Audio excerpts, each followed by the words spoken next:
Texto de Colossenses, capítulo 2, versículo 20. Se morresses com Cristo para os rudimentos do mundo, porque como se vivesses no mundo, o sujeitai às ordenanças.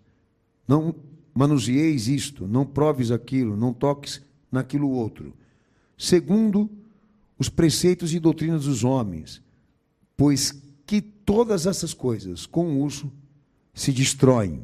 Tais coisas, com efeito, têm aparência de sabedoria, como o culto de si mesmo, e de falsa humildade, e de rigor ascético. Todavia, não tem valor algum contra o pecado. O Senhor me deu esse texto para tratar com os amados irmãos, e a compreensão nossa aqui é que essa palavra se dirige para uma realidade nossa, próxima a nós, não só do que está lá fora. Eu quero dizer aos amados irmãos que a gente mantém em oração aqui, nos mantemos em oração constante com Cristo aqui, para que o Senhor continue e se faça presente na realidade da igreja, do que ela vive, do que ela se orienta, daquilo que está dentro dela ou cada um de nós. Amém? Por mais que a gente tenha preocupações, obviamente, voltadas para aquilo que está acontecendo no mundo e que cumpre profecia, a nossa atenção se direciona para aquilo que está acontecendo na nossa experiência, né? E certificando sempre que na experiência, na vivência, no acontecimento da vivência com Cristo, a autoridade ali seja Ele, como plano e objetivo também. Então a gente vive debaixo, né, de reflexão constantemente do que diz respeito à doutrina teológica, como também trazendo sobre nós a reflexão e a compreensão daquilo que nós temos que consertar, daquilo que nós temos que trabalhar e aperfeiçoar em Cristo, alguns distantes, outros mais próximos dessa realidade do que é ser cristão, seja como for, irmão. O fato é que nós estamos vivendo o fim e os problemas estão chegando para nós, né? Antes de entrar no mérito aqui do texto de Paulo a Colossenses, é interessante que o pastor hoje até estava me preparando para gravar o Verdade em 10 Minutos, num tema que a gente ainda está tratando por lá, e eu estava novamente encontrando ali descobertas que falam de um pacto que as igrejas fizeram com uma ordem política, tá? Que não vou entrar muito no mérito profundo aqui para não tomar o tempo.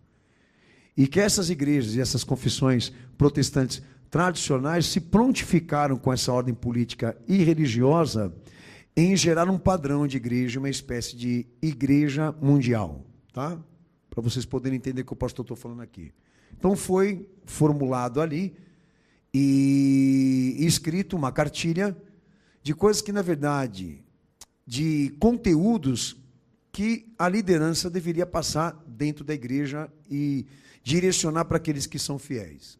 Tá? Existe um padrão de discurso e um conteúdo também de fé padronizado por eles que tinha que ser introduzido dentro das igrejas. Então, são muitas igrejas que estão envolvidas hoje com essa teologia liberal, para não dizer política. Tá? E existe um detalhe lá, que o pastor eu sempre denuncio no canal, que se volta para este olhar deles, de que o evangelho que o Senhor pregou visa a transformação do mundo e da sociedade.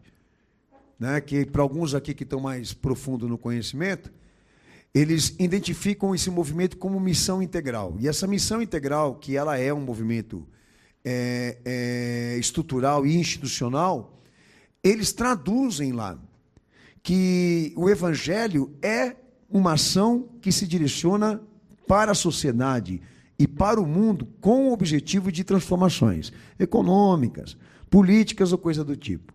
Então, para eles, em grande parte e maioria lá daquele pacto, que a gente chama Pacto de Lausanne, né? Para a maioria daqueles que estão lá, a ação social é uma consequência do evangelho. Para eles, responsabilidade social é um chamado, é uma missão cristã. Para vocês terem uma noção de como que esses caras chegam a ser perversos, pecado ali para eles é injustiça social e desigualdade estrutural. Pecado. Olha que absurdo. E missão para a igreja, a transformação do mundo e da sociedade. Que não é bíblico. Mas eles estão ensinando dentro das igrejas há muitas décadas. Bom, me simplifica aí, pastor. A definição lá deles e de grande parte da maioria. Eu fui para os Estados Unidos recentemente e entrevistei 2 pastores de igrejas diferentes e todos eles foram unânimes ali, nesse pensamento. A igreja precisa cumprir ela precisa existir e ocupar um espaço importante na sociedade para atingir objetivos que sejam políticos, econômicos, sociais ou coisa do tipo. Qual o entendimento da maioria deles? Que o problema do mundo vai ser resolvido com gestão, com ações humanitárias, sociais e políticas, que aquele quadro que está lá fora agora vai ser resolvido por intermédio de força humana. Por isso, política. Bom, eu não sei até que ponto vocês acreditam nisso, porque não foi o evangelho que o meu Senhor pregou. Tá?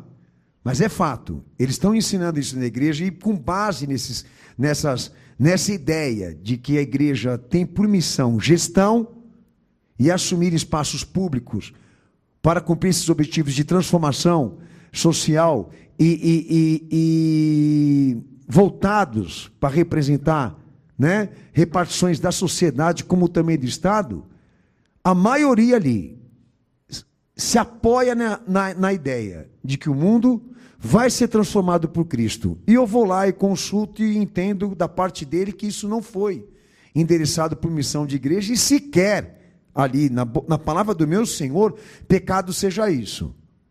Injustiça social e desigualdade social. Está no discurso da igreja, está emoldurado em tudo que eles ensinam, tanto da direita como da esquerda. Está certo que a esquerda política evangélica ela tem um discurso social mais radicalizado, mas por um outro lado a direita também arranca a lasca de tudo que está acontecendo nesse mundo aqui, para também por meio de uma moralidade falsa,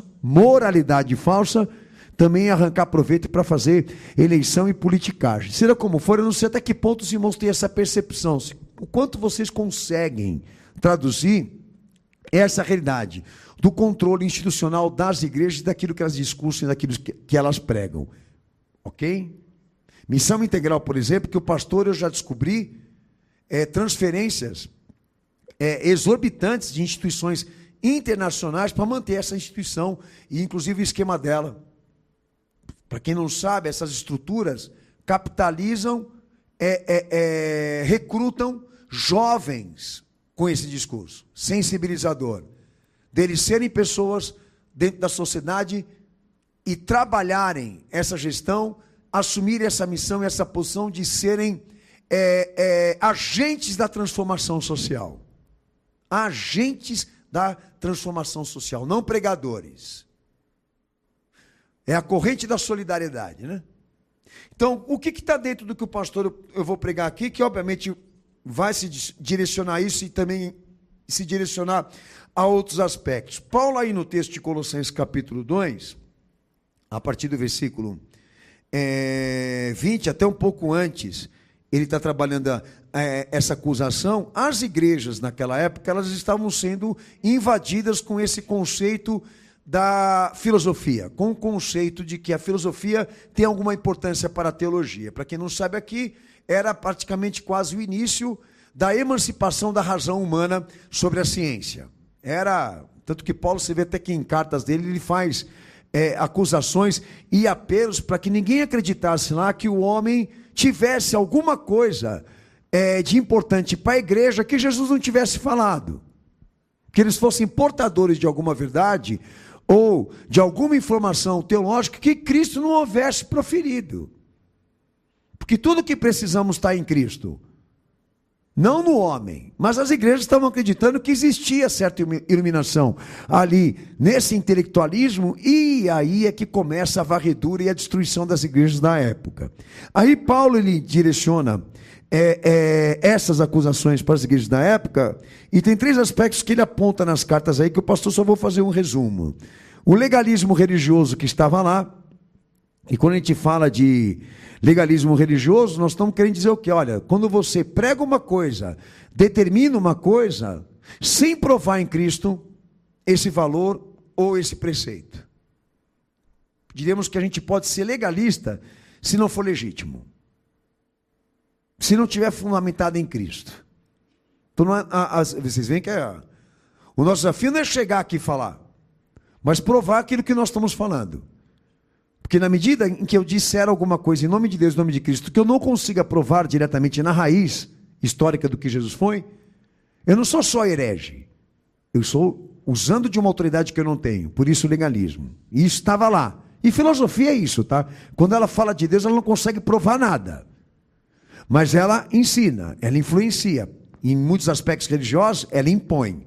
Um outro ponto que Paulo também entra no mérito aí, do asceticismo, no sentido de que as religiões filosóficas que estavam dentro da igreja, acreditavam nisso, de que era possível produzir santidade com Deus por meio dessas filosofias, ou práticas da vida.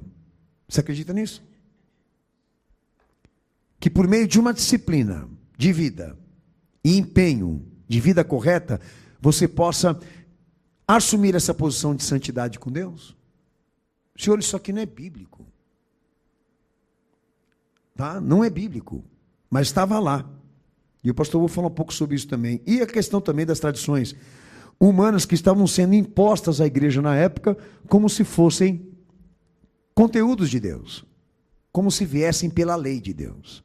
Então é um problema que eu entendo que corre para os nossos dias. Porque é um sistema, né? Que a gente constantemente luta contra ele. E que ele tenta penetrar e invadir aqui esse espaço e as pessoas que frequentam esse ministério. A gente tem travado batalhas aqui constantes por causa desses comprometimentos de pensamento teológico e também doutrinários. Uma luta constante. Né? Esse mar de imundícia já arrastou muita gente aqui desse ministério. Ok? Então, voltando aqui para a questão, nós não podemos ser, de maneira nenhuma, nem legalistas, como também nem hereges. Que como o pastor mesmo disse aqui, né? Nós não podemos nem impor, porque não temos essa autoridade, quanto mais isso. Passar a exercer sobre vocês a influência. A autoridade é Cristo e o critério da verdade é Ele, ponto final. Para nós aqui. Ok? Mas voltando para o ponto de Paulo, do que ele disse, ele chama de preceito dos homens, né? Doutrinas humanas, rudimento do mundo. E define, né? Que todas aquelas proibições e orientações que saíam da tal teosofia ou conteúdo filosófico dentro das igrejas não tinha valor nenhum contra o pecado. Ele usa até a palavra carne aí em algumas traduções. Ou seja, não tinha valor nenhum para produzir verdadeiramente a santidade de Deus em nós. Todas essas obediências, orientações, todas estas proibições que essas religiões estão praticando no vosso meio, elas não têm valor algum para salvar a sua alma, para te santificar, para te tirar do pecado e da corrupção.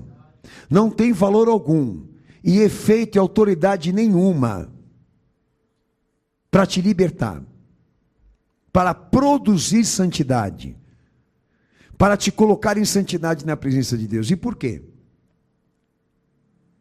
Porque a proposta do Evangelho de Cristo se direciona para uma redenção, não para uma prática religiosa, como também gestora.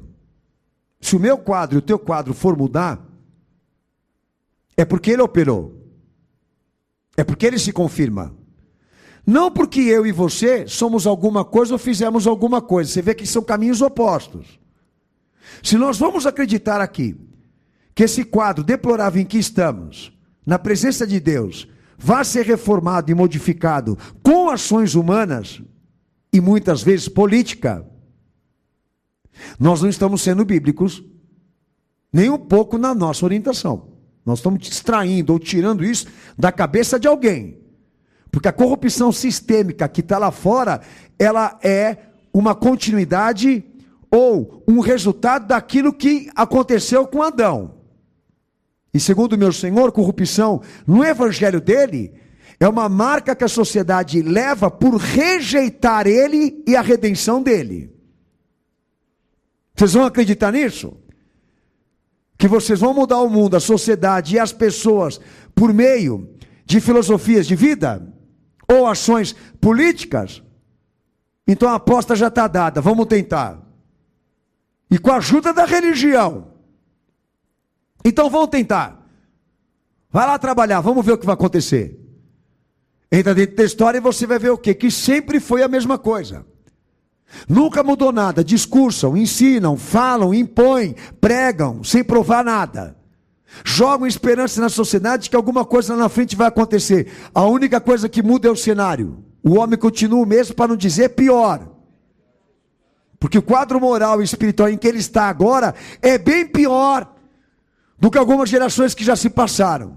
E nós precisamos avaliar isso. E entender e compreender melhor a proposta que Deus deu ali no Calvário do Filho a essa igreja, para ninguém aqui permanecer idiota e ignorante. Porque essa não é a vontade do Senhor. De que você acredite numa coisa que você não possa provar nele. De que você pregue uma coisa que você não possa provar nele. De que você fale sobre ele ou algo dele que não saiu dele, saiu de você e de alguém como você. Por isso preceito humano, por isso a doutrina de homens, por isso o rudimento do mundo, porque saiu de lá, de um sistema, saiu dos homens, saiu de políticos, de gente que quer dominar essa terra, com essas utopias, e fazer esgotar deles a força para dominar mais eles ainda.